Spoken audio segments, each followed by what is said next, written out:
So guys, let's discuss this question. Question is, giving reason, explain how the following are treated while estimating national income. ये transaction है, हमें बताना है कि ये ट्रांजैक्शन नेशनल इनकम में इंक्लूड करी जाएगी या नहीं. Transaction is purchases bye foreign tourist.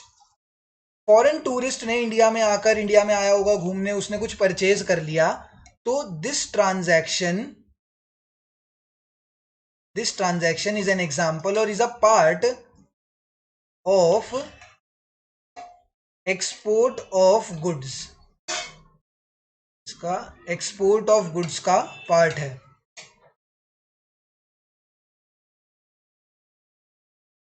Export of goods का पार्ट है ये transaction purchases bye foreign tourist. ये एक्सपोर्ट ऑफ गुड्स का एक एग्जांपल है. एंड एक्सपोर्ट्स ऑफ गुड्स की अगर मैं बात करूं तो वो हम जब एक्सपेंडिचर मेथड जब लिखते हैं, एक्सपेंडिचर मेथड के थ्रू जब हम एक्सपेंडिचर मेथड के थ्रू इसकी वैल्यू निकालते हैं, एक्सपेंडिचर मेथड के थ्रू नेशनल इनकम जब निकालते हैं तो एक पार्ट होता है, क्या एक्सपेंडिचर मेथड का एक पार्ट होता है, 4 कंपोनेंट्स होते हैं ना, private final consumption expenditure plus government final consumption expenditure plus gross domestic capital formation. And fourth जो एलिमेंट है जो हमें चाहिए वो है नेट एक्सपोर्ट्स. नेट एक्सपोर्ट्स हमें चाहिए. तो नेट एक्सपोर्ट्स में क्या होता है, नेट एक्सपोर्ट्स में हम जितने भी एक्सपोर्ट्स हमारी कंट्री के अंदर हुए हैं उन एक्सपोर्ट्स को इंक्लूड कर लेते हैं.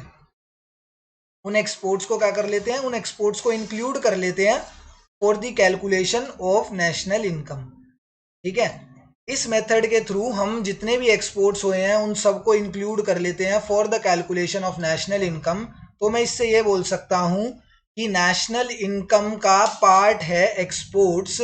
That's why this transaction will be included.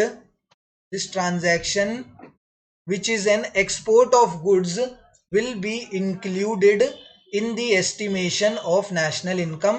And उसका रीजन हमने यहाँ पर नीचे समझ लिया है. Thank you.